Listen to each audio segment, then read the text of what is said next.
Okay, our last video, we went over the basics of color additions and how to make it nice and easy for yourself, how to blend in your colors, and, how to make easy work of it with the use of re-inkers if you happen to have them. And like I said in the previous video, if you didn't watch it, I'd always recommend at least a primary set, like a blue, maybe a pink, and a yellow re-inker. All right, and then I don't know, I like some browns, so something like an antique linen is really fantastic for that. But anyways, this is the satin matte, kind of dull finish paper. It's not quite matte, but just to give you an example of kind of what these colors look like. They kind of dull out like that, right?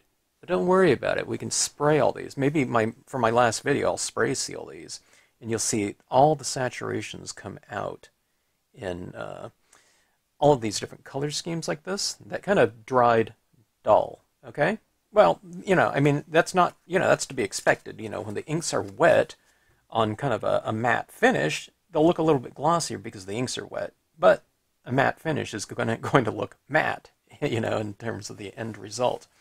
Okay, so that's your basic color layering right here.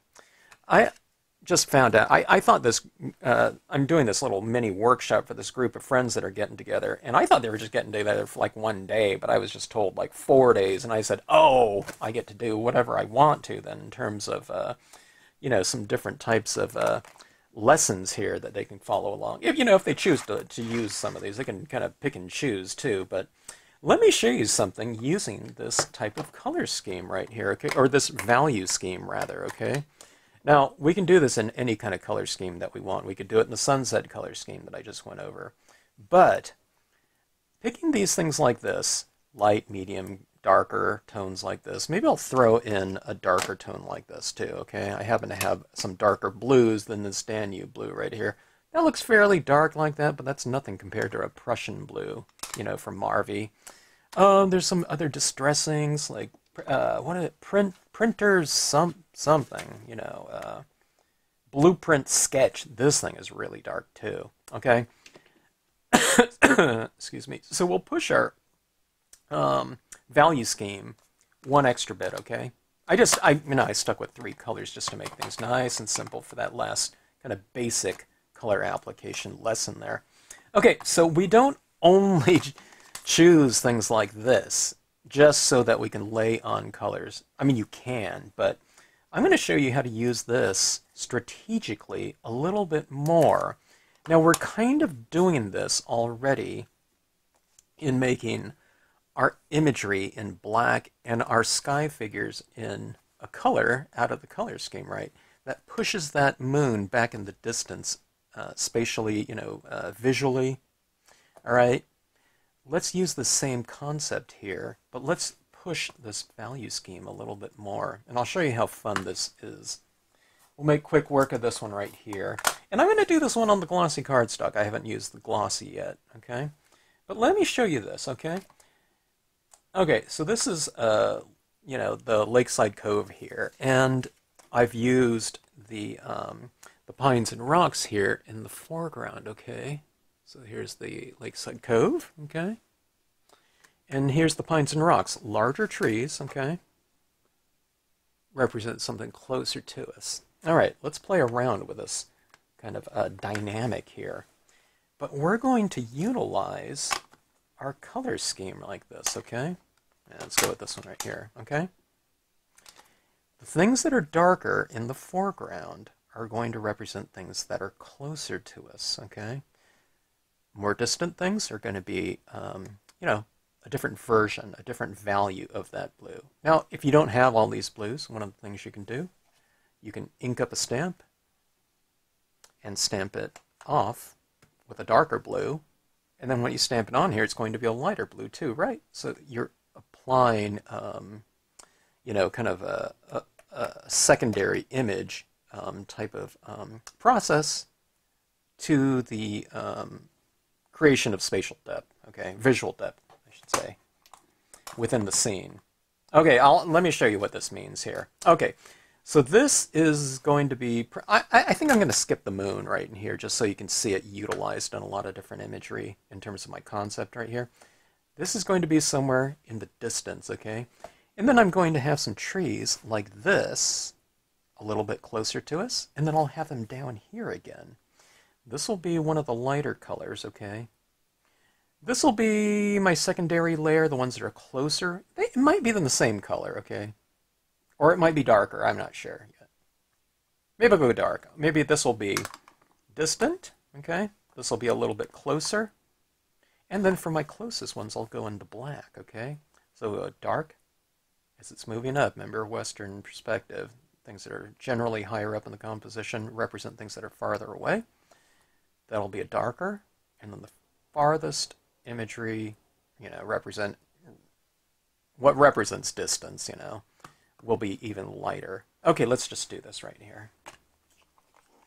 This used to be my second project, I think, in my Stampscaping 201 class. It's not really a advanced technique or anything like that. Stamping something in a color instead of black isn't, something where it's like, okay, you need experience doing that, instead of stamping that in black.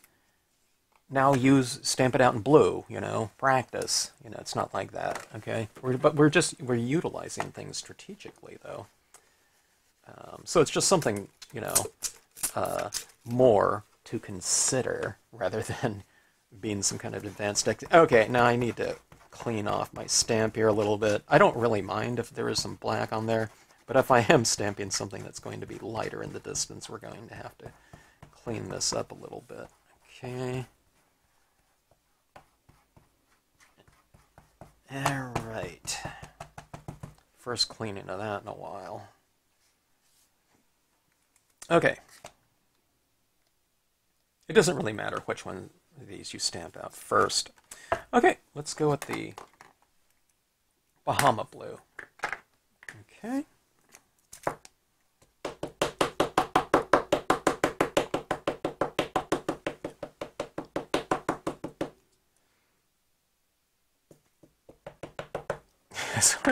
When I get the stamps really super clean, I can't even tell if they're inked up sometime. Okay. All right, so I'm going to go fairly high on this one just because I want to have extra space down here. I'll show you a different way to use these stamps like this one too, okay? All right, let's go a little bit off center just, for something different here. Okay. Now, I went really high with this one. This one's going to be really featuring just a lot of water here, or almost all water, with just a little bit of sky up there. If it is sky. Okay. I mean, it could be a mountain back there or something like that sort, we can say. Okay, let's go to the Pines and Rocks small. All right. Now let's go to the Danube Blue.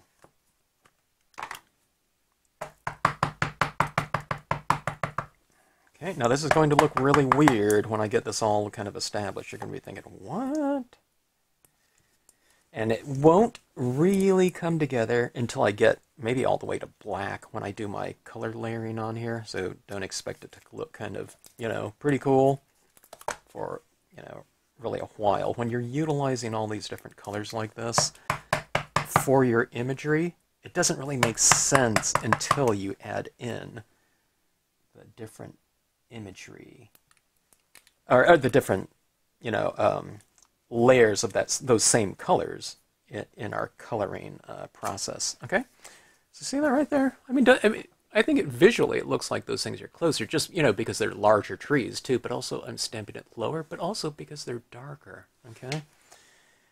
Can I go with one more color? Let's go with the Prussian Blue. Let's try to really push this. Okay. Prussian Blue right here. Okay. One of my favorite colors of all time. I love blue tones, and I like really dark ones too.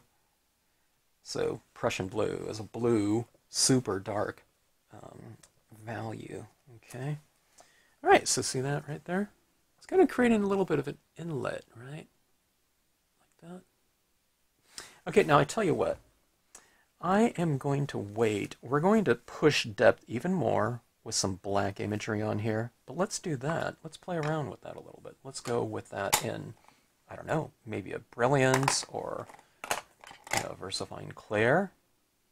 One of these will be really, really dark, okay? So we'll really push depth, but we can't blend colors over the top of pigment inks because it'll just smear them around. I mean, even if I used a dye-based ink too, later on, that would be fine too. But, okay. Those super dark tones, I want to wait to add those in here. Okay, but here's what we're going to do here. All right, let's go back to our color scheme. We'll have this one in here too, the Prussian Blue. Anything that you stamp out your imagery in, utilize those same colors in the toning process. You can add in more, but just make sure that you use those ones because blending those in will make the piece make visual sense in terms of why those images are in those colors, okay? All right, so I think it might be time, I think I can afford another paper towel, but that one towel, I don't know, I got a lot of mileage out of that one. What was it, 5 seams, and I just cleaned off my stamps there with it too, so paper towels are the the friend of the stamper. Okay, so let's utilize the same good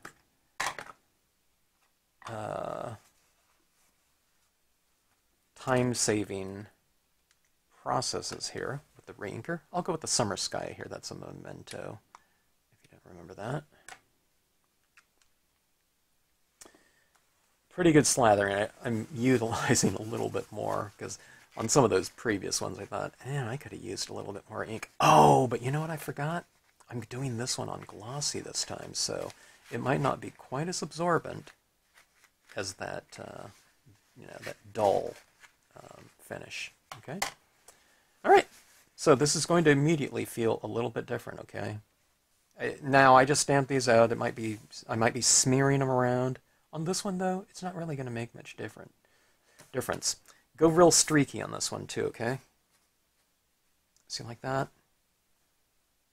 Have some of those streaks in there. Those will be kind of fun little looks and additions, okay? Just I'm going right over my imagery, okay?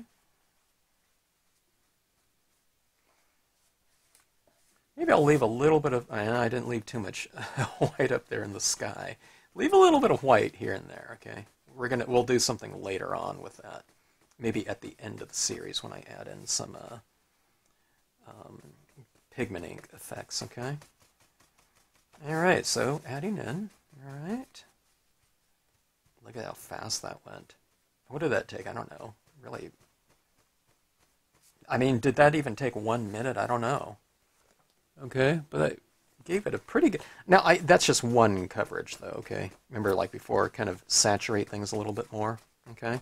So I'm going over it. It's not going to change the look of this, but what I'm doing is I'm just adding more ink kind of into the paper here. Okay. So that little kind of those little ripples down here of light like that look familiar. It's kind of, we're representing something like that. But this one was an additive process, adding the white over gold. But this one we're just retaining the white by not coloring it all out. Okay. All right. So that, like I said, just one color is not going to do it. Okay. Now we're going into the Bahama Blue. That's the same color that I stamped that in, okay? That one up there. All right. Going a little bit darker. Kind of take, slow down your process a little bit. Kind of try to retain some of those lighter areas in there. Don't just eradicate all of your lighting.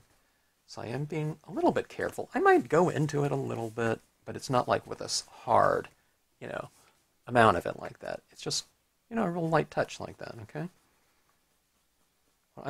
What this feels like is I'm just kind of touching it and then wiping it like that. I'm not pressing into it, okay? I'm just kind of going right along the surface. Think of it like ice or something like that, and you're just gliding your finger, on a little icy surface or something like that. It's just not cold. Okay, now here's what I'm doing too. See, I'm adding a little bit more tone in here to kind of anchor those images into it. It's like, you know, if there were trees there, they would be cast in a shadow, right? So I'm just adding a little bit more there. And by adding more, it gets a little bit darker, okay? Now, remember before in my previous video, I said, when do you know to move on to your next color? Well, see, by adding just more tone like this, I am getting darker down here. So I know that it's not time to move into my next color quite yet. If you can get darker using your existing color, do so before you move on, okay? So try to kind of utilize each color to its full potential, okay?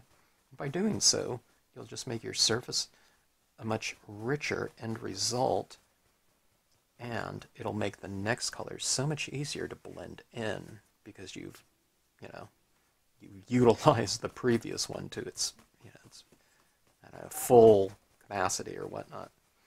All right, now, as I'm doing this, I just spent, I don't know, what was it, 1 hour toning the matte, that other surface. The glossy probably glides a little bit easier, maybe, I don't know. I'm not finding too big of a difference, and that's because of how much base layer ink I used on those, these other ones right here.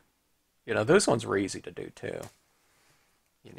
The more absorbent your paper is, the more base layer colors. Okay, now this technique, this whole thing I'm doing with all this, it's not going to work like on a, like copy paper or something like that, All of your inks are just going to absorb instantly on something like that.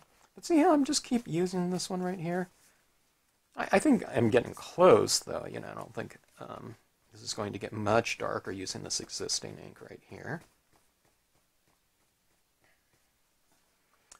See how it's starting to push space, though? And we haven't even gotten to this color yet, much less this one. But spatially, doesn't it look like it's, we're starting to see kind of the beginnings of, that visual depth within here. Okay, let's go to the Danube Blue. That's what color I stamped these two images in. Now, when we're using this, it doesn't mean I'm only going to use this color on that image. You're using it everywhere, okay? Now, this isn't a very dark blue, but it's especially doesn't look very dark because I'm adding this over the top of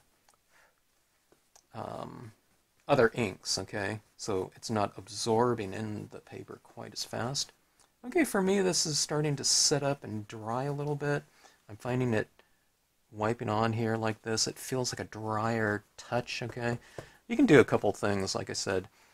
You can add more of that base layer tone in there. Just go right over the top of it and then go back to this. Or just try to ink up a little bit more. Get a good slathering, work it in the shadows first, before you take it into the lighter areas, just because there's more ink on here. And you don't want to eradicate your nice lighting, okay? Although I did come into that, a little bit with that. But it's still there. Okay, now what I'm doing too is, a lot of times when I get into my darker tones, I kind of go a little bit more narrow like this. Okay, see that right there? Where with the larger, the lighter inks, I might be going more of like this, okay? But now, see this right here? I just kind of rock it a little bit like this, and I stay in that one area. So I get a little bit more of a narrow area, so that I don't eradicate all of my light in here, okay? I can create a nice transition, so I'm just staying with a lighter, or a narrower swipe like that, okay? So it's going like this. See that? I stay in the same kind of area, but it kind of has that natural taper like that, okay? Hitting in the shadows for the distant objects. Starting to come together a little bit more and more. My Prussian really stands out, though. It doesn't blend in, does it? It's because we haven't gotten to that color yet. Or that, that value, that darkness, okay?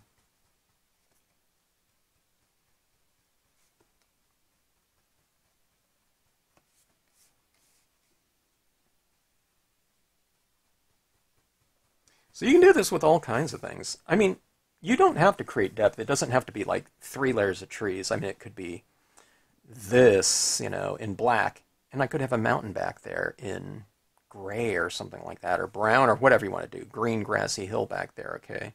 And then something behind that could be another color.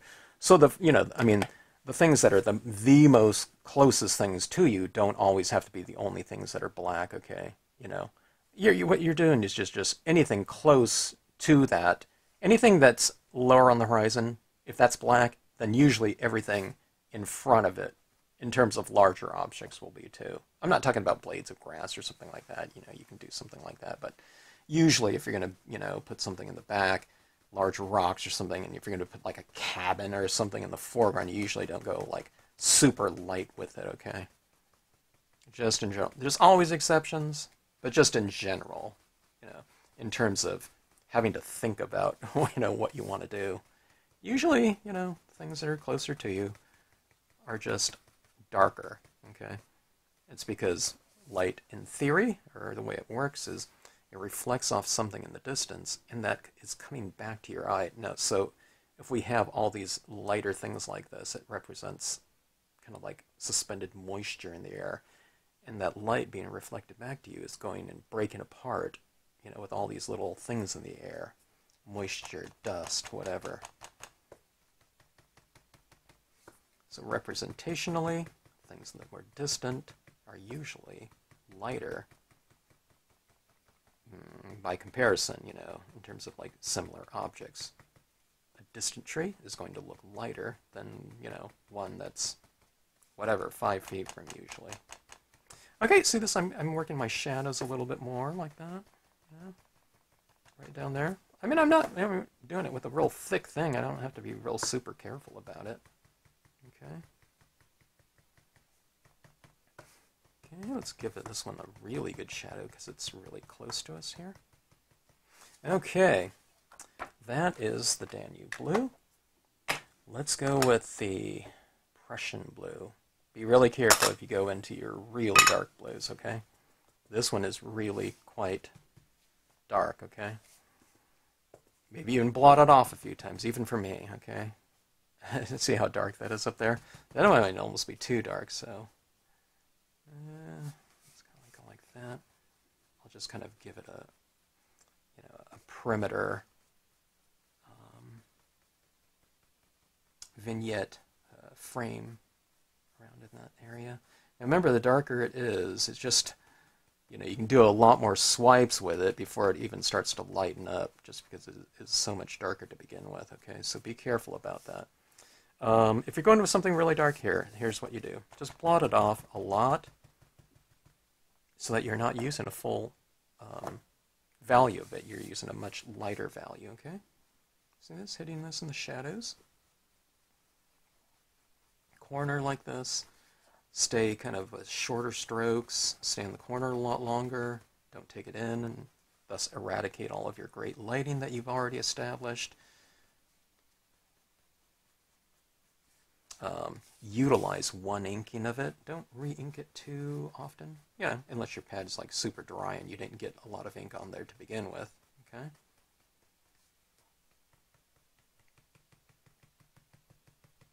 I really like hitting my shadow areas right here. I think it really anchors that tree. But look at this. Do you see that space that's starting to be created? And you're doing the exact same thing that you did on something like this. Now I'm using Prussian Blue, which can get darker on here too, but you know, you're doing those streaks like that, and that's what's happening on here. Just the imagery is stamped in a different color or a different value from one another. All right, so we have that. Okay, let's go to back to our tree here. Let's go with let's try the VersaFine Clay on here. I'm kind of curious about this one now. If this thing runs on this glossy, I'm going to be really quite surprised, but I hope it doesn't. You know, of course I hope it doesn't.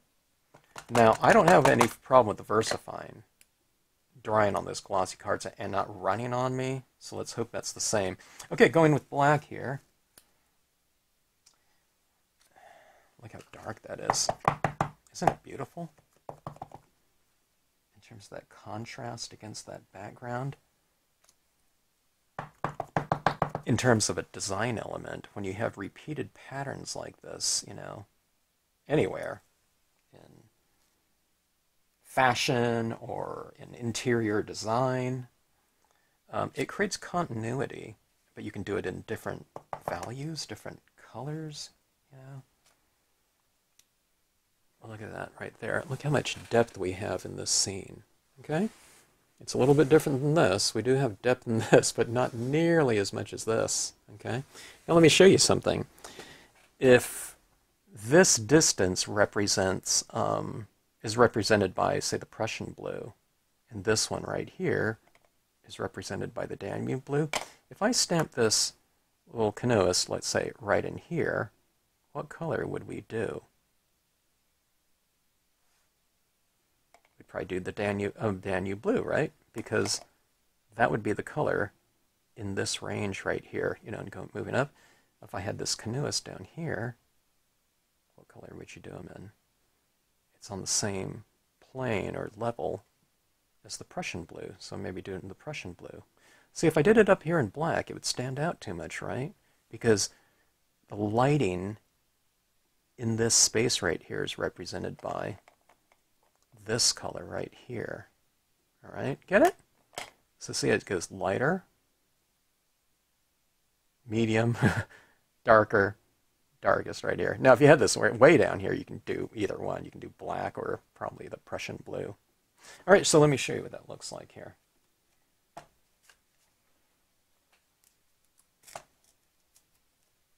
You can play around with stuff like this all the time, too. It doesn't necessarily mean that... See, sometimes I have the reeds like this, and then there's a larger reeds. Sometimes in my foreground, if I'm doing a blue tone scene like this, like a cool color scene, I might stamp the larger reeds in black, but then I'll stamp the smaller ones in a blue or something like that. So it looks like there's depth within the foreground imagery. I mean, you can do that too here. Let's say if I stamp this out in a Prussian blue down here too, so you can have black and Prussian blue in here. Now, you know, I think this is already enough imagery down there, but if I was to do it again, maybe I should have done that in a Prussian blue down there, just to show you how that would look. Okay, so get that canoeist like this. You can apply the same types of good, you know, impression principles that we learned in that first video, too. You can do that on small images like this. You see that little area down here? You can take this and kind of blot this off a little bit like this, okay? So it stamps out lighter down here, right? It's just like the transitioning tone right down here, okay? So I've just taken that off, and I've wiped it off a little bit. I've inked this up with my Prussian blue, okay? And let's stamp our little canoeist. Go about right here. Okay, so there we go. See how he's in blue as opposed to the black? Now, if you stamp him in black, I don't think that's, you know, making a mistake or anything like that, but I just think it creates a little bit more depth in the blue. Okay, so, I mean, this is a really easy exercise right here, and one that I would really recommend utilizing in your scenic stamping. Pushing depth like that really represents light, okay? And we can stamp out imagery like this, okay? And I think this looks like, I think these scenes look great. I think they have a certain type of mood and emotion to them, right?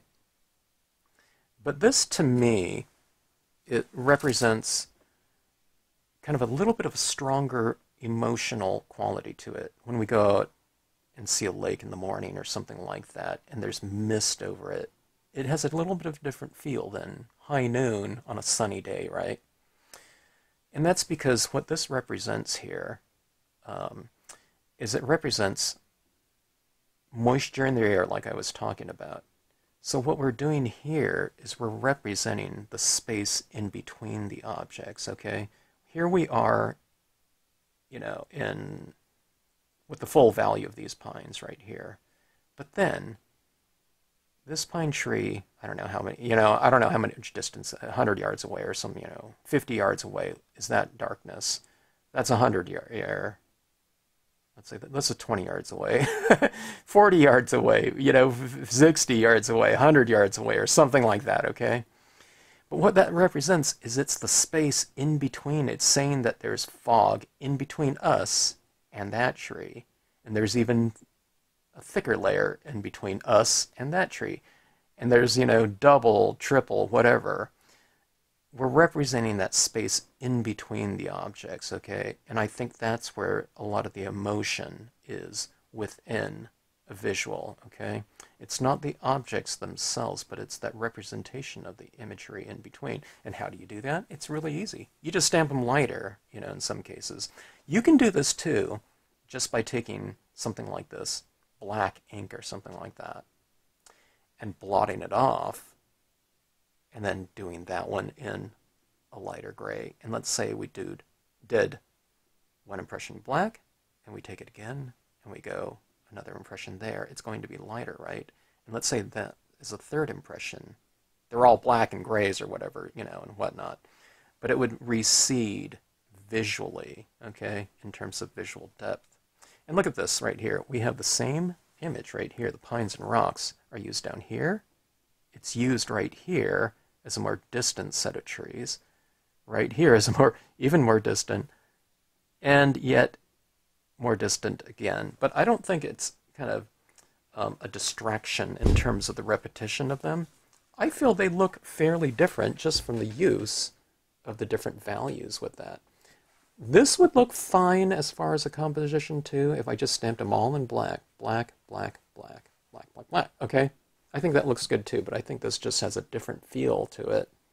Not necessarily better or anything like that, but just different. And all it is just utilizing your color schemes that you've already picked out too, or utilized or whatnot, So it's really easy in terms of the process if you want to create something else. I happen to think that something like this is really good for depicting, kind of serenity. It's about light reflecting off moisture in the air. I think it's good for, tranquility, but I don't know, a condolence card or something like that. You know what I mean? Something really serene. And that involves kind of the representation of light, usually. Okay, so anyways, easy stuff. We can, if this one was a sunset or something like that, I could have done, dark brown, lighter brown, and I don't know, maybe a brown in the background. I wouldn't do like the background in the sunset in yellow. I wouldn't stamp that imagery in yellow or something like that. You still want to have it kind of show up, but we can do something like that at some point in time too. Oh, here's the glossy aspect of it too. Really similar scene here, right? Okay, now remember I did use the Prussian blue in that one, right there.